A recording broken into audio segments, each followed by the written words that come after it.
What's up everybody, Mahal here at Giant Foot Surf Tours. Welcome to another surf tutorial. Last week we covered proper paddling techniques. This week we're taking it to the beach and out into the lineup, and we're going to teach you how to paddle out through some waves.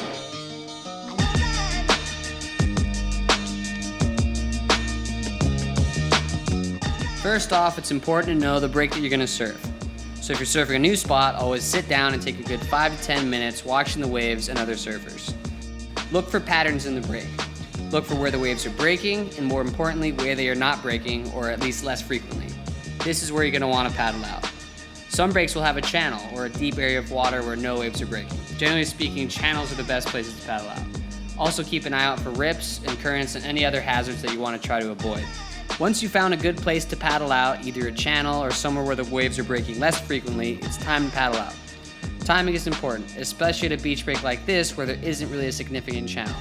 So wait for large sets to pass and try to make it out before the next. I see my opportunity to paddle out, so I take it. I didn't see a large set approaching, and I was confident that I could make it out before the next one arrived.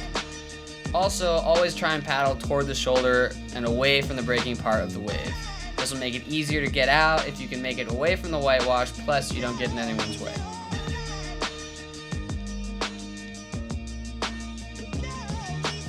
With a shortboard, it's easier to make it out through breaking waves because you can duck dive, which we'll cover in another video. Timing is still important, it's just not as critical, especially with smaller waves like these. Notice how Alex can go under the waves until eventually he makes it all the way out into the lineup.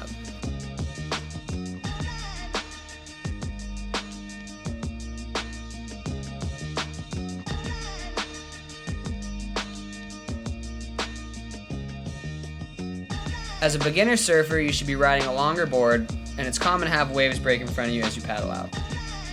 There are a number of techniques to make it through the waves without a duck dive on a longer board. The first technique works well for making it past small waves that have already broken and lost some power or energy.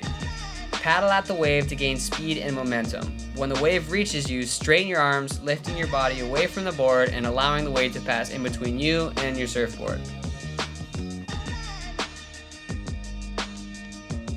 Another technique that works for slightly bigger whitewater waves is to sit back on your board with your nose pointing up towards the wave.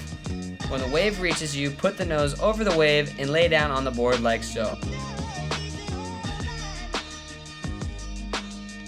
The last technique, and probably the most useful, is the turtle roll. To turn turtle, paddle towards the wave like any other technique to gain momentum and speed, but at the last second, flip upside down, holding the board tight towards the nose. This allows the wave to roll right over you and for you to pop out the other side to continue to paddle out.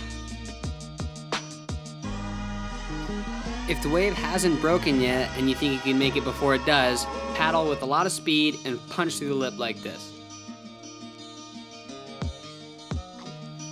Try to avoid bailing your board at all costs. It could ruin someone's wave, and if your board hits them, it could really hurt them as well.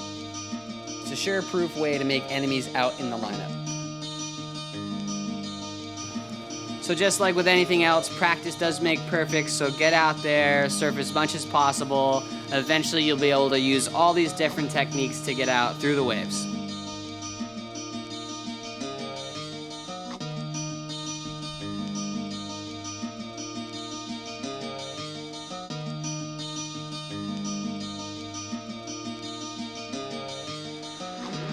Well guys, that's it for today. Hopefully that helps you get through the surf and into the lineup. If you have any comments or questions, feel free to leave them below. Come back next week and we're going to go over the duck dive.